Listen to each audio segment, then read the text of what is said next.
Students, आज का हमारा ई लेक्चर शुरू करते हैं मैनेजमेंट अकाउंटिंग के टॉपिक पे। जी, इसी टॉपिक पे हमने इसके पहले 2 वीडियो आपको शेयर किए थे, जिसमें हमने मैनेजमेंट अकाउंटिंग के फाइनेंशियल स्टेटमेंट के बारे में और बैलेंस शीट के बारे में आपको बताया था। आज हम आपको बताएंगे प्रॉफिट एंड लॉस अकाउंट और इनकम स्टेटमेंट। P&L अकाउंट को आय विवरण या आदिक्य विवरण, अर्जनों का विवरण, लाभ हानि खाता विवरण, आय खर्चों का विवरण आदि भी अलग अलग हम नामों से जानते हैं, मगर इसका जो सबसे प्रचलित नाम है वह है आय विवरण, इनकम स्टेटमेंट। आय विवरण एक अमेरिकी वर्ड है।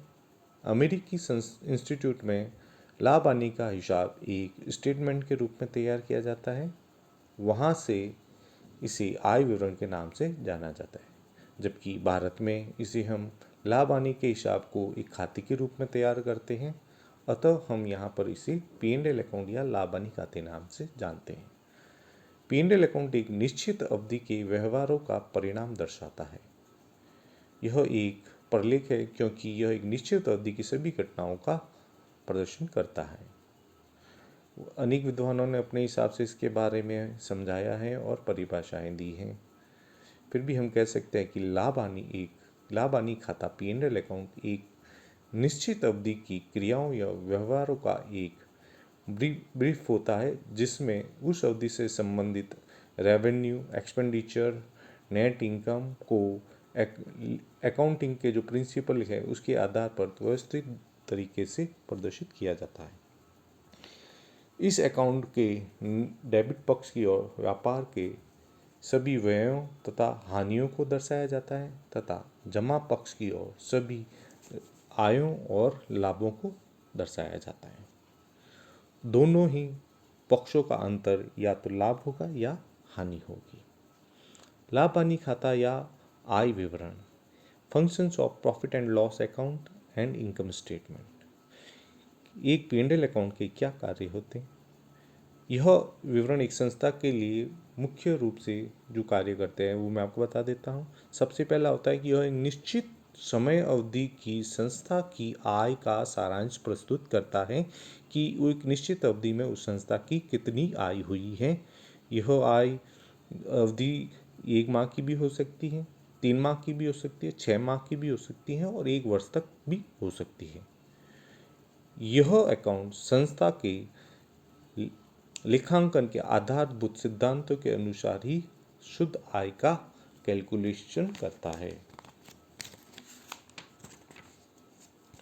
यह व्यवसाय के स्वामियों तथा अन्य पक्षों को व्यवसाय की जो भी क्रियाएं होती हैं, एक्टिविटी होती है, के परिणामों की सूचना देता है और संस्था की क्रियाएं शुद्ध आय उत्पन्न कर रही है, नेट प्रॉफिट उत्पन्न कर रही है या नेट लॉस, उसके बारे में जानकारी देती है। फिर आता है कि लाभ हानि खाते का क्या प्रारूप है। लाभ हानि खाते का कोई वैसे सर्वमान्य प्रारूप तो नहीं है, फिर भी भारतीय कंपनी अधिनियम में इसके लिए कोई प्रारूप निश्चित नहीं किया गया है। विभिन्न व्यावसायिक संस्थाएं लाभ हानि खाते को व्यवसाय की परिस्थिति और स्वभाव के अनुसार तैयार कर लेती हैं। लाभ हानि खाते को आवश्यकता अनुसार हम 4 भागों में बांट सकते हैं। इसके बारे में आपने पहले जो क्लासेज होगी उसमें पढ़ा होगा। Production account, manufacturing account, trading account, P&L account और P&L नियोजन खाता। ठीक है, यानी कि लाभ हानि खाते को हम 4 भागों में बांट सकते हैं, जिसमें सबसे पहले बनेगा उत्पादन खाता, दूसरे में बनेगा व्यापार खाता, तीसरी स्टेप पे बनेगा लाभ हानि खाता और चौथी स्टेप में बनेगा लाभ हानि नियोजन खाता। उत्पाद खाता उत्पादन की लागत, व्यापार खाता सकल प्रॉफिट दिखाता है, लाभ हानि खाता हमें शुद्ध लाभ दिखाएगा और जबकि लाभ नियोजन खाता लाभों के समायोजन के संबंध में हमें सूचनाएं प्रदान करेगा। इस प्रकार लाभ हानि खाते का कोई सर्वमान्य या जनरल एक्सेप्ट किया हुआ कोई प्रारूप फिक्स नहीं है। लाभ हानि खाते का कोई भी प्रारूप चाहे क्यों न हो, इसे व्यवसाय की आय तथा व्ययों को उचित जो भी कैटेगरी होती है उसमें हम क्लासीफाई या वर्गीकृत कर देने चाहिए, ताकि प्रबंधक को जो भी मैनेजर होते हैं उनके लिए वो उपयोगी सिद्ध हो।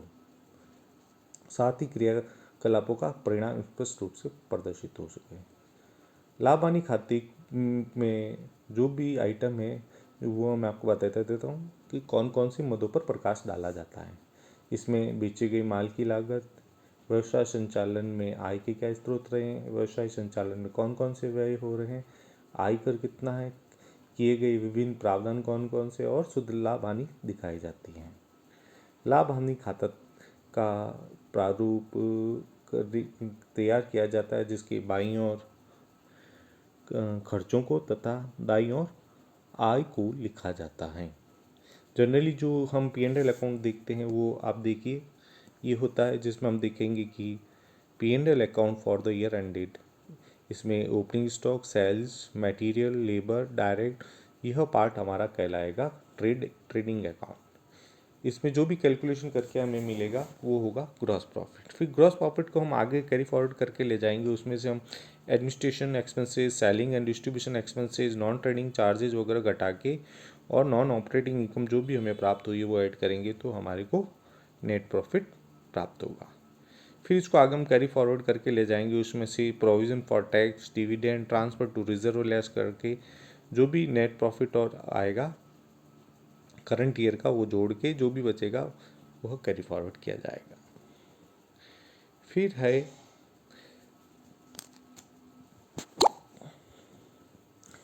अधिकांश संस्थाओं द्वारा आय तथा रोकी गई आय प्राप्त करने के लिए टी आकार का लाभ हानि खाता, जो मैंने आपको भी बताया, वह तैयार नहीं किया जाता है बल्कि उसकी जगह इनकम स्टेटमेंट तैयार किया जाता है। इसे तैयार करने के लिए दो प्रारूप हैं। प्रथम है first single step income statement और सेकंड है multi step income statement. Single step statement में आप ये देखेंगे कि इसमें हम ये फॉर्मेट बता रहे हैं आपको, इसमें revenue, cost of expenses, net profit वगैरह आदि आपको कैलकुलेट करके बताया जाएगा। इसमें सारी जो मदें लिखी हैं उनसे संबंधित सारी वैल्यू हम दिए गए मद के आगे लिखेंगे और उसकी कैलकुलेशन कर लेंगे। जबकि मल्टी स्टेप इनकम स्टेटमेंट में आय को विभिन्न विभागों के कार्यात्मक उत्तरदायित्व के अनुसार अनेक स्तरों में विभाजित कर दिया जाता है तथा ऑपरेटिंग और गैर ऑपरेटिंग एक्सपेंसेस को अलग अलग घटाकर विभिन्न प्रकार के लाभ तथा जो भी रोकी गई आय ज्ञात की जाती है, जिसका स्टेटमेंट का आप फॉर्मेट यहाँ देख सकते हैं। ये आपको आपकी बुक के अंदर भी मिल जाएगा।